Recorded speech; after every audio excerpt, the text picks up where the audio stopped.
இந்த coffee பொடிகளையும் coffee கொட்டைகளையும் வாங்கிட்டு போய் இந்தியர்கள் எப்படி காஃபி போட்டு குடிச்சாங்க அப்படிங்கிறத நீங்கள் தெரிஞ்சுக்கிட்டீங்கன்னு வச்சுக்கோங்களேன். அடாடா, இவ்வளவு கேவலமாவா இவங்க காஃபி போட்டு குடிச்சிருக்காங்க அப்படின்னு நீங்களே பரிதாபப்படுவீங்க. மேயான்னு ஒருத்தர் சாப்பிட்டு முடித்த உடனே தன்னோட மனைவியை கூப்பிட்டு காப்பி கொடுக்க சொல்லுவாராம். அந்த அம்மாவும் ஒரு டம்ளரில் காப்பியும் கூடவே ஒரு டம்ளரில் தண்ணீரும் கொண்டு வந்து அவர் பக்கத்தில் வைப்பாங்களாம். இப்போ மேயன்னா டம்ளரில் இருக்கும் காப்பியை விரல் விட்டு தொட்டு பார்த்துட்டு காஃபி சூடாக இருந்தால் கையை படக்குன்னு உதறிக்கிட்டு பக்கத்தில் இருக்கும் தண்ணீரை எடுத்து கொஞ்சம் ஊற்றிக் கொள்வாராம்.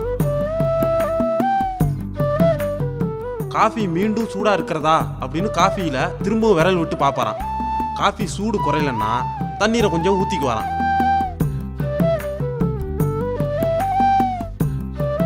அதன் பிறகுதான் மேயன்னா காஃபி குடிக்கிறார்.